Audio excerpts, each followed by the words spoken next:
Traité de stylistique française par C.H. Bally, second volume, seconde édition.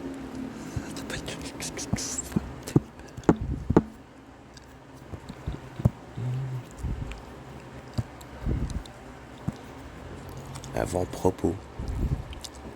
Ces exercices ont été composés avant tout pour appuyer d'exemples aussi nombreux que possible les tendances linguistiques et les procédés de méthode exposés dans le traité de stylistique française. Les questions à résoudre dans chaque exercice ne suivent pas les explications de la partie théorique et ont pour objet d'éclairer par des faits les points essentiels exposés dans le traité. On a cherché à concilier avec ce but idéal le désir d'être pratique et de fournir des matériaux d'étude aux personnes qui veulent se familiariser avec le maniement du français moderne. Aussi, a-t-on évité avec soin de multiplier les exemples dont l'observation est trop difficile et l'emploi trop rare. Il est permis d'espérer que ces exercices, s'ils sont exécutés sous une direction compétente, contribueront à donner une connaissance à la fois plus vivante et plus rationnelle du français d'aujourd'hui. Ce double but serait atteint si les lecteurs, une fois rompus à ce genre de recherche, sentaient qu'il possède un instrument qui lui permette d'étudier par lui-même non seulement les tendances dominantes et les ressources d'une langue particulière, mais aussi et surtout la raison d'être et le mécanisme du langage en général. Les exercices de ce manuel ne sont d'ailleurs que des spécimens destinés à guider l'observation personnelle et des travaux analogues peuvent être composés sur le modèle de ceux-ci ou d'après les indications qui accompagnent plusieurs d'entre eux, quelques-uns, notamment les numéros 18, 19, 67 et 78, sont surtout des répertoires d'exemples destinés à fournir aux maîtres les éléments de nouveaux exercices. Il a été matériellement impossible d'indiquer dans chaque cas les sources où nous avons puisé, qu'il suffise de rappeler que les exemples ont été empruntés à des œuvres contemporaines, sont des expressions entendues dans la conversation et notées au jour le jour. Rien de ce que renferme ce livre n'a été directement inspiré par les recueils existants. Si nous en mentionnons quelques-uns ci-dessous, c'est parce que les maîtres pourront y trouver de nouveaux matériaux, à condition, bien entendu, qu'ils les utilisent dans un tout autre esprit que ce n'est le cas dans les manuels en question. P. Larousse, cours lexicologique, Justine, livre de l'élève, livre du maître, de Vol, Paris, Larousse, Brachet, du Suchet, grammaire française, cours supérieur, 2e volume, exercice, livre de l'élève, livre du maître, 5e édition, Paris, Hachette, 1905, I. Carré, le vocabulaire français, cours préparatoire, cours élémentaire, cours moyen, livre de l'élève, livre du maître, 6 petits volumes, Paris, Colin, 1906 à 1907, Laborde, étude rationnelle du vocabulaire français pour la rédaction et l'orthographe, Paris, Garnier, 1904, Cap-Ploetz, vocabulaire systématique et guide de conversation française, 2e édition, Berlin, 1906. Pour les autres renseignements bibliographiques, voir volume 1, pages 19 à 20, le lecteur devra se reporter à l'index de la première partie pour tous les termes techniques et tous les points de théorie dont la compréhension lui sera nécessaire.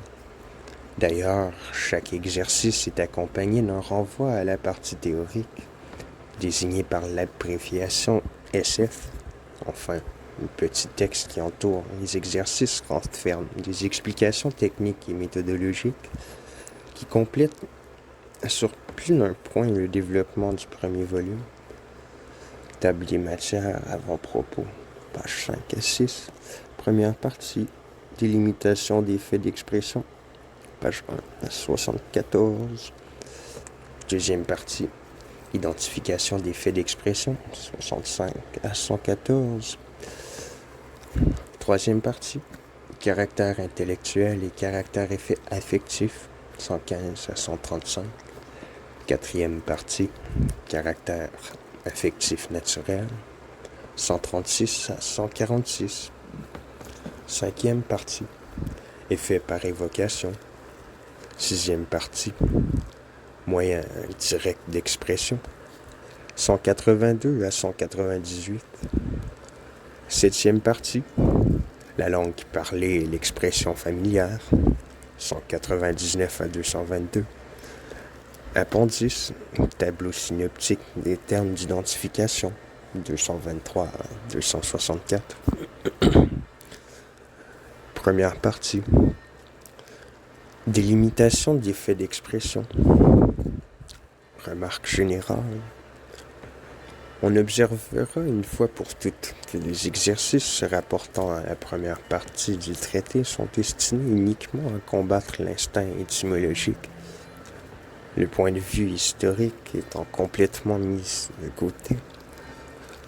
On ne s'est pas astreint à présenter les faits ni dans l'esprit, ni dans l'ordre que la linguistique historique et surtout la sémantique jugeraient nécessaire. La disposition des matériaux n'est déterminée que par des raisons didactiques.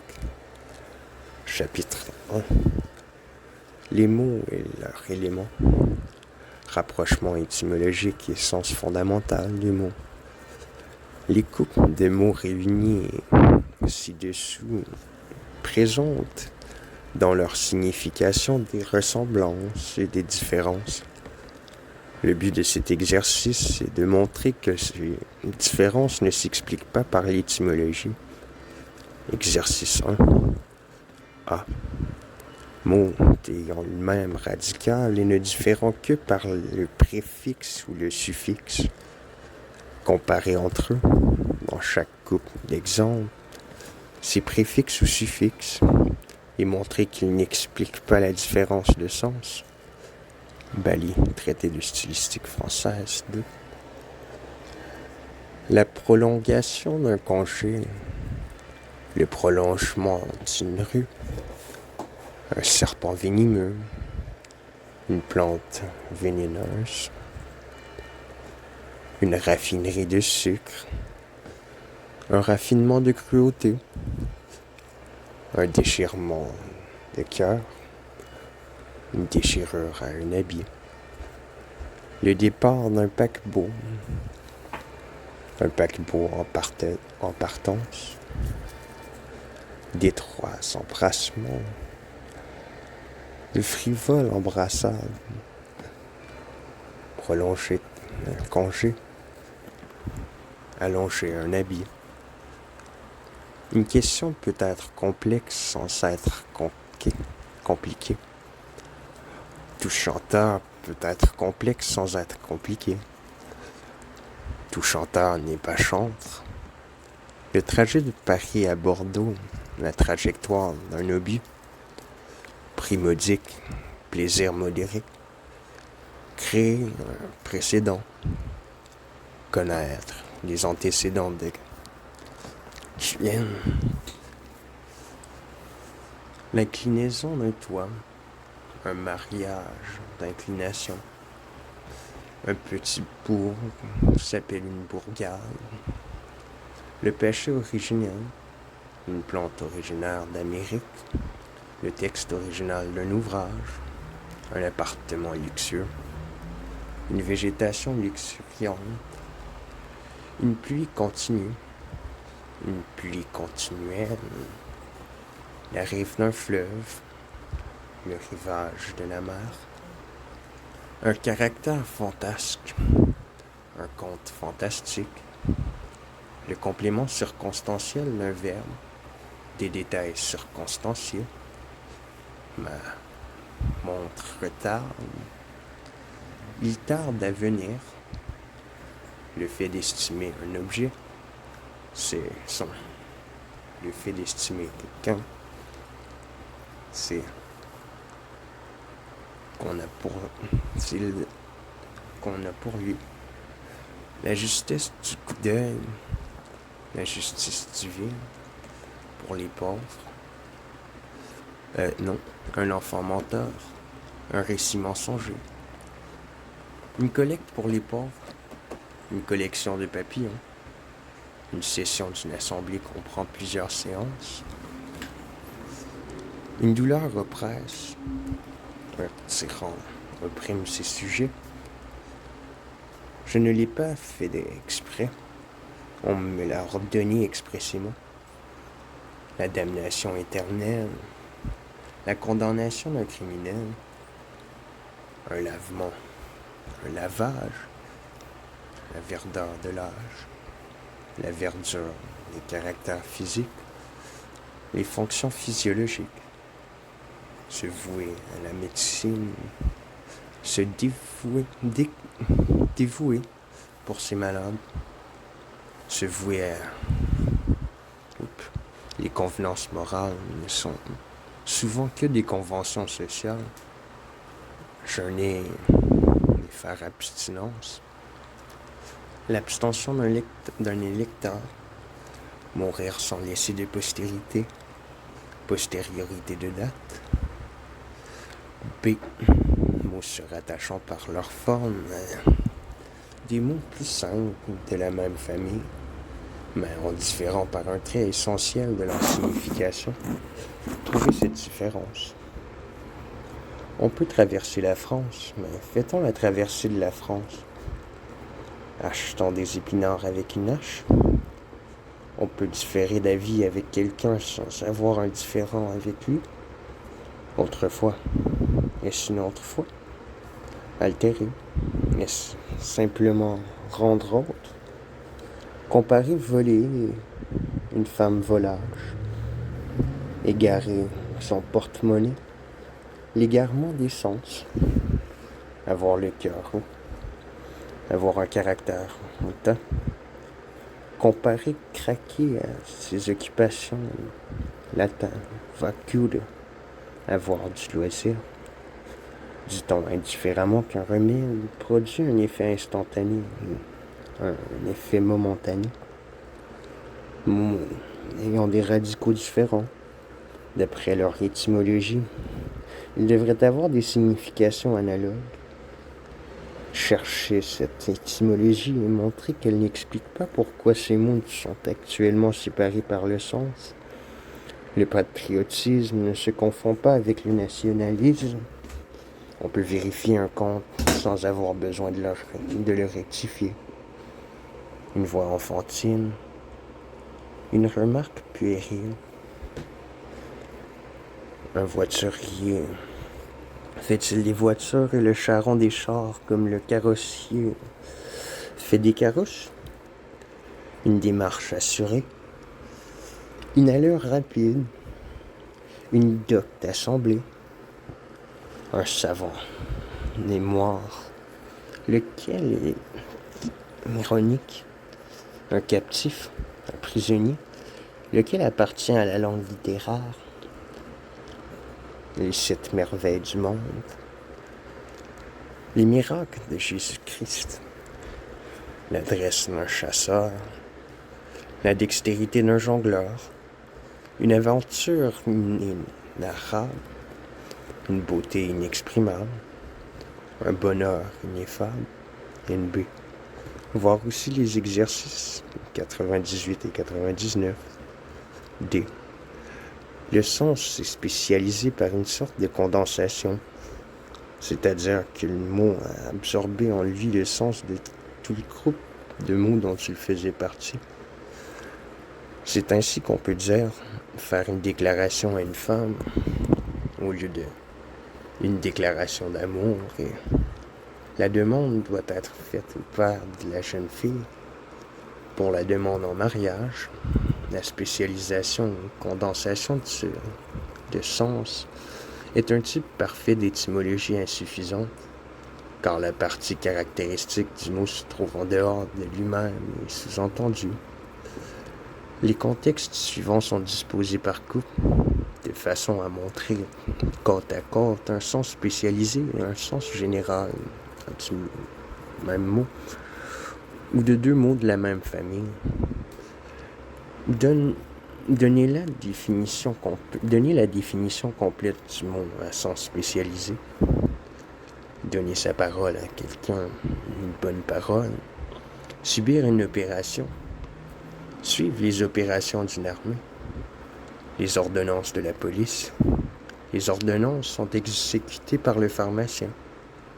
La santé est le plus grand des biens.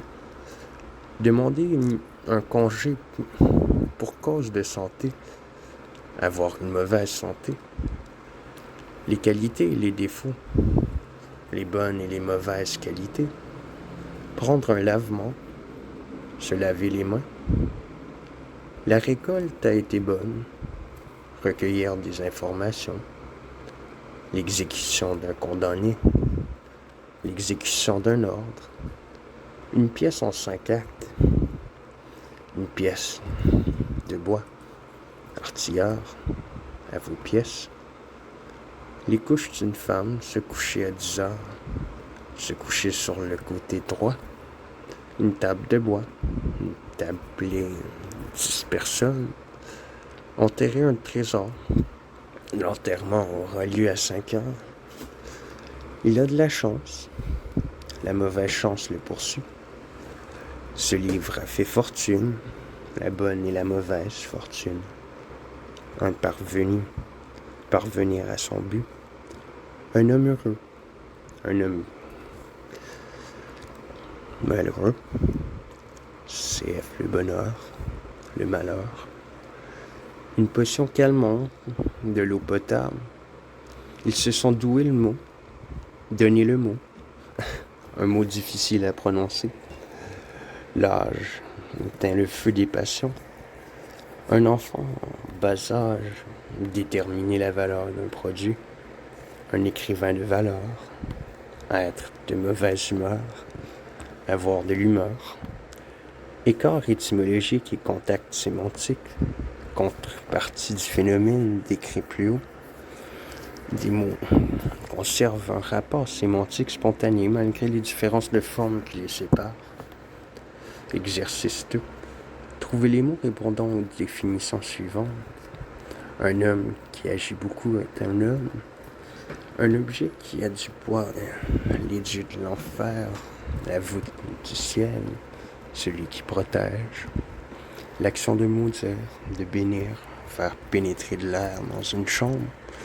Celui qui prêche, action de prêcher, etc. NB. Comme les meilleurs exemples de ce phénomène sont fournis par les noms d'actions qui accompagnent les verbes détruire, destruction, les noms d'agents détruire, destructeur, et les noms de qualité accompagnant les adjectifs chaud, chaleur.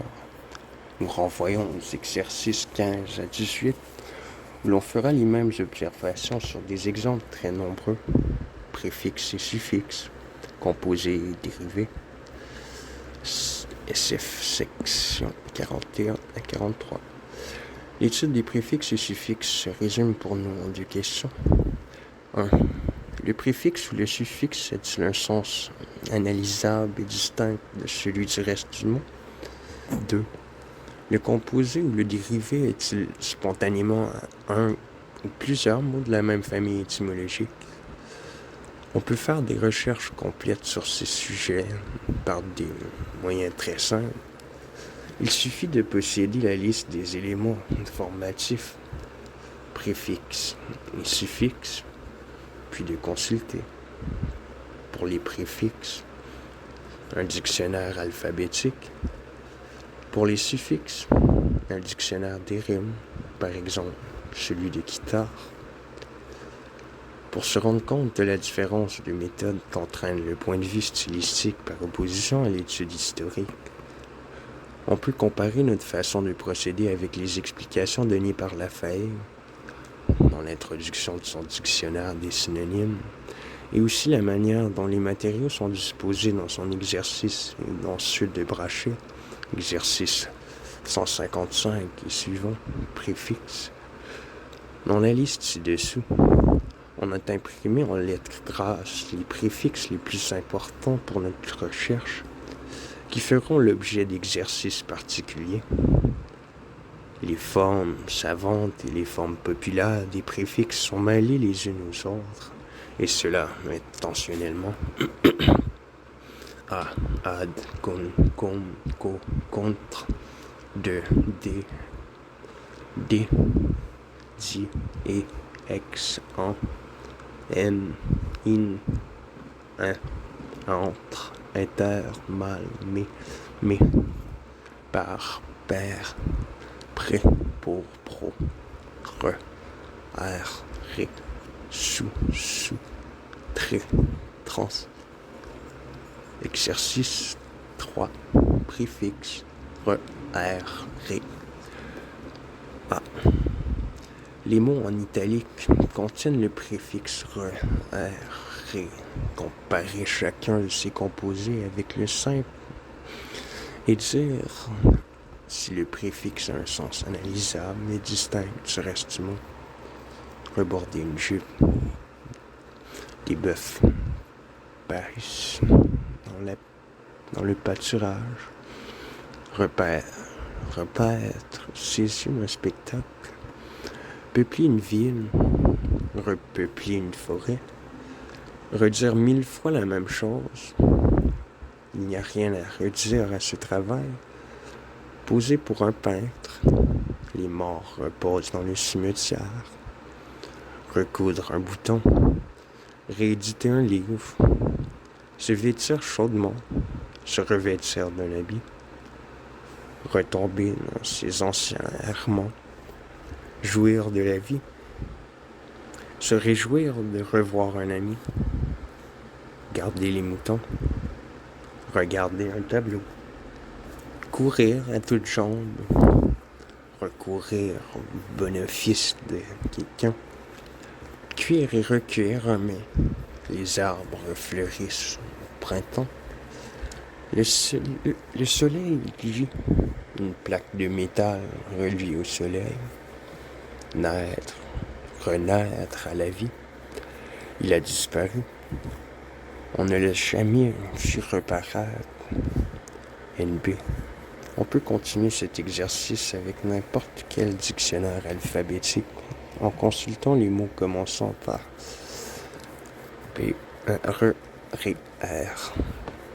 B, formé pour chaque mot imprimé en italique, composé avec R. Déterminer le sens de ce composé au moyen du contexte. Exemple, tarder à venir, ma montre. C'est-à-dire ma montre tarde, meine Gift, nach, dire. Dans chaque cas, si le composé est en contact étymologique avec le simple et si le préfixe a une signification indépendante du reste du mot, NB.